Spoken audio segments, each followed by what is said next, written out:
All right, let's talk Los Angeles Rams. Look, obviously the Rams are heading into an incredible matchup in the wild card round against the Detroit Lions, an exciting game coming up. But I want to focus on one of the reasons, not only why the Rams are in the playoffs, but also why they're set up for long-term success. And I think why they have a big advantage over the Detroit Lions. And we talked about it a lot in some other Rams stories over the course of this football season.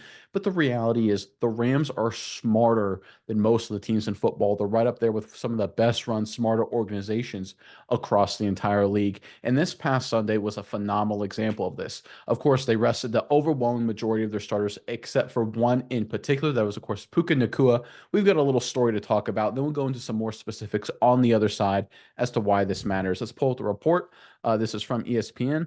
With his third catch Sunday against the San Francisco 49ers, Los Angeles Rams wide receiver Puka Nakua broke a 63-year-old record for the most receiving yards by a rookie in NFL history. Nakua passed Bill Groman, who had 1473 in a 14-game season in 1960. On the next play, Nakua caught his 105th pass, giving him the rookie record for receptions in a season.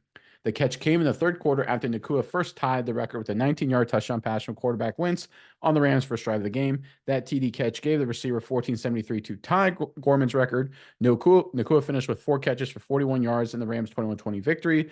The record came in a game which the Rams held out many starters, including Stafford, wide receiver Cooper Kupp, and running back Kyren Williams.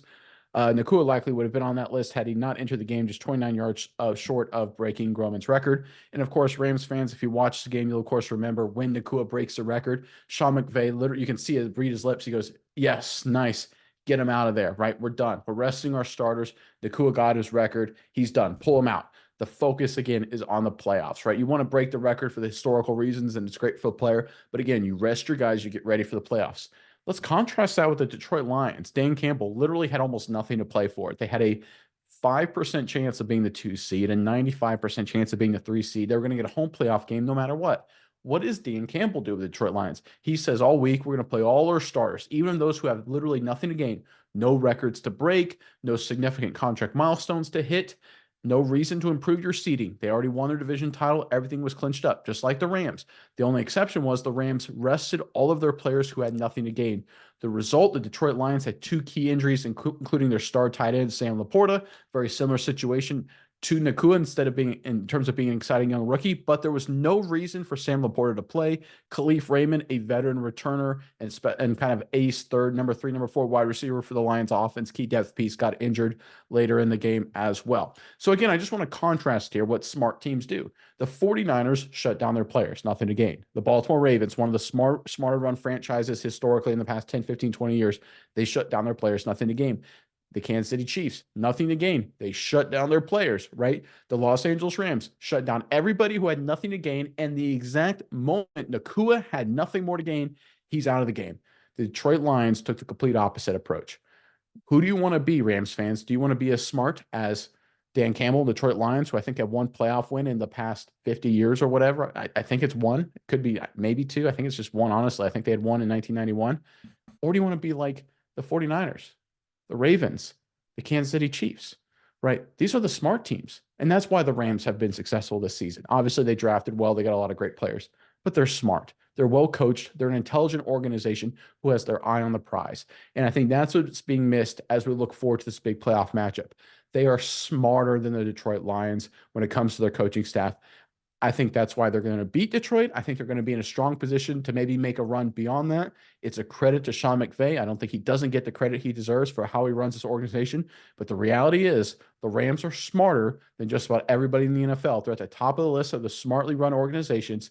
And this past Sunday was proof of that. Miles, I'm curious what your thoughts are on everything with the Rams as we get ready for the wildcard weekend. But first, Rams fans, here's your chance. Comment section below. Prediction time. Final score at Detroit. Give us what you think the final score will be in this incredible Stafford returning to Detroit matchup. Give us final score in the comment section below.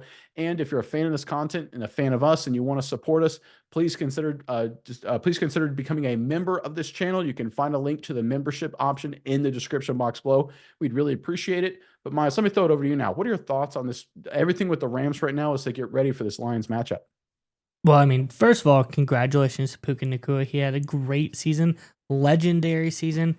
The Rams got this one knocked out of the park. We did a video on this a couple weeks ago, just talking about the game plan the specifics of the scouting of a guy like Puka Nacua and how the Rams knew they had something special in him. So go check that out if you want to hear more about that. But this is just like you said, this is just smart football, smart coaching, smart GM front office work. Rest your guys when you don't need them. It just makes sense. You think some people say like rest versus rust, and if you truly think about it, what is the best you could gain? I'd rather my guys be a little bit rusty coming into a playoff game than to not be able to play at all because they get injured in a key matchup where you gain nothing. I mean, it doesn't make sense. And I want to pick on the Lions game here just because it's so unfortunate that this was a guy in Sam Laporta who's an absolute superstar. He was a phenomenal blocker. He was a receiving threat for this team. He could do literally everything. Everyone was singing his praises, talking about how this could be a guy with Puka Nacua in the runnings for Offensive Rookie of the Year. This guy looked absolutely phenomenal. And now he's not going to be there. The Lions are probably kicking themselves. Sam Laporta, their best weapon probably on this offense, will not be there to face the Rams.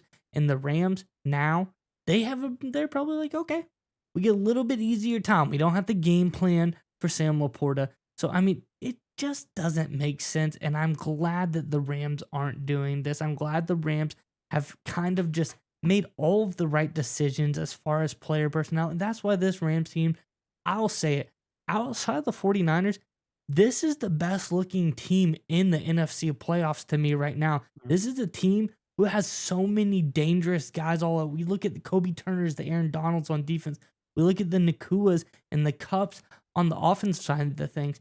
This is the team that you don't want to face in the Los Angeles Rams. It's because they do everything right and they treat their guys with the utmost respect because this is a talented and well-coached football team like you alluded to, Nick. So, Los Angeles Rams fans, you got to be happy that your team is looking like one of the best run teams in all of football right now.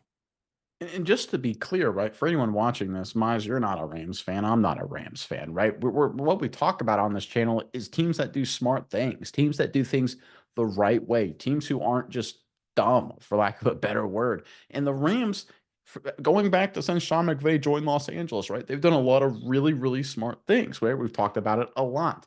And it just culminates into a playoff push that allows you to go over the top and win games on the road against a Detroit Lions team that on paper is really good. But when you do dumb things, you level the playing field. This is one of the reasons why the Patriots had a dynasty, by the way, is because they did a lot of things really smart. They played a lot of teams with a lot of talent, but they were very smartly run. So they were able to overcome those teams in the playoffs because they were smarter. We're seeing this from the Los Angeles Rams as well.